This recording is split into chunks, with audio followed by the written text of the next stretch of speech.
Hello, and welcome to number 3. At the moment I've got Maya open, and we're going to have a look at what Buju's managed to produce. The first thing I'm going to do, as you always should do when you're making a new Maya scene, is set the project. So File, Project Set.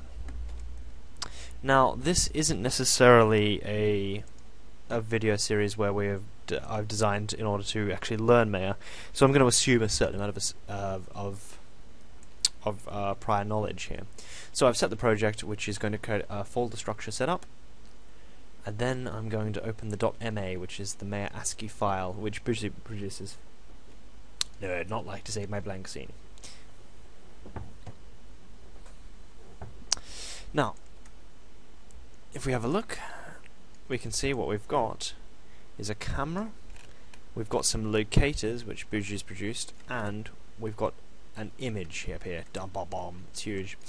So after a brief break, what I've done is I've actually replaced this image sequence here with a much smaller JPEG version, which is about half size standard definition rather than high definition. Now this actually allows my computer to, even though I have a fantastic quad core, to actually play back this clip, which is going to prove tremendously useful when actually trying to create references for it. So let's actually go through look through the camera view for a second, and I'm just going to turn the resolution gate on. This is what the shot actually looks like. So now we're actually in a 3D environment. Now you notice that these little tiny locators and the actual camera itself do actually completely move and jitter up and down along with the camera movement, which is absolutely fantastic. It's just what I want. Now, you notice there's a grid here. Now, ideally what I'd quite like is this grid and some details inside the Maya plane, the Maya world rather, to actually line up with this box. So what I'm going to do is going to create a Maya plane, and this here is going to represent that table. I'm just going to turn off the grid for a second and turn on wireframed on shaded. You can spend all day doing this. Now I'm going to grab that plane, put that on a separate layer, and call that layer rather the ground. So then I'm just going to lock that layer. So now the ground is locked. I'm going to lock the camera. So now the camera is locked. Can't touch any of it. I'm going to go back to the camera view. So now, if I play through this, you'll notice this plate then moves completely with it.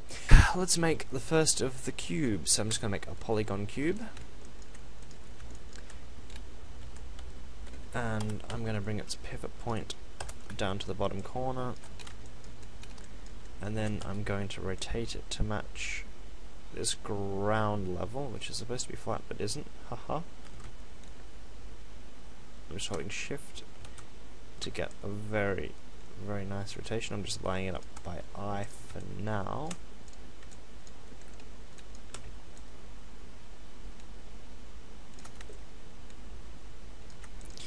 And then I shall shrink it down. So what I'm going to do now is I'm going to render out what's called a play blast. Now, what that's going to do is I'm just going to double check these settings. 25% of final render view play blast. Override the previous one. What that's going to do is it's roughly just going to render out the entire sequence with just the 3D geometry basically overlaid on top of it. Now what that's going to do for me is that's actually going to confirm that the track is actually working. So the renderer is just completed now, and we're going to have a look and see what it looks like. Rewind, playback.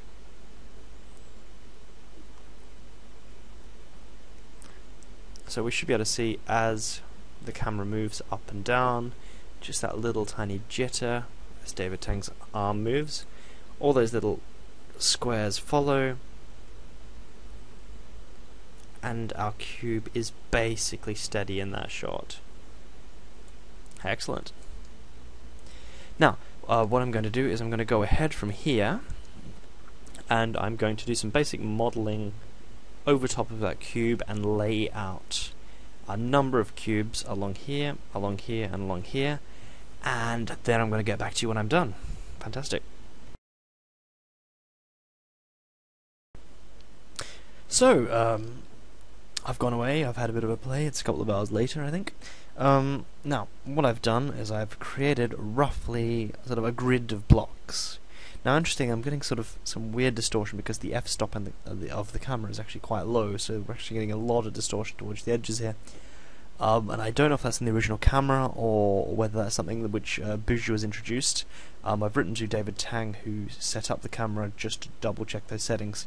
So what I've done is I've quickly just watched over the motions he's done and looked at what he's picked and what he hasn't picked, and then I've replaced it with these blocks here.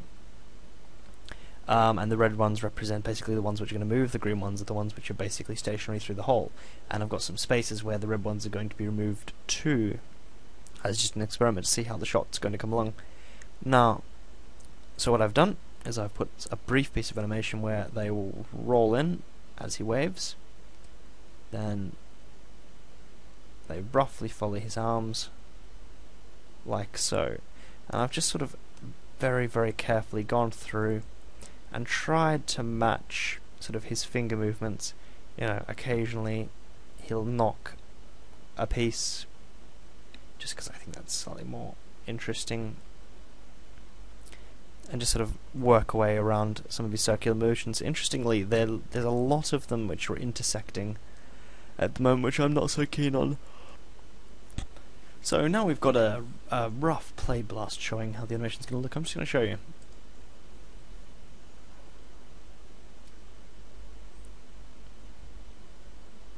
Now I've gone through and I've actually put the timing out on a couple of these different blocks, so that as they roll in and roll out, they're not all doing it synchronistically. And you can see that they're sort of sitting in the shot and sitting just out of the shot, and that's something which when I composite it in, I'll take out, so they all sort of appear at slightly different times. I'm going to put a glow. They're going to be semi-transparent, but I'm probably going to render them out as being fully opaque. But a semi-transparent sort of gives us a much closer preview look to the eventual look. So, where to from here? Well, this is probably... I'm quite happy with the way this is beginning to look so far. We've got a few different examples of him moving his hand, moving 4 or 5 different blocks at a time, and looking much more dynamic, and from a few different angles. So we're going to try those out. But primarily I'm going to try this out as a render and a composite first, just to see how it's looking and whether this whole concept is working or not.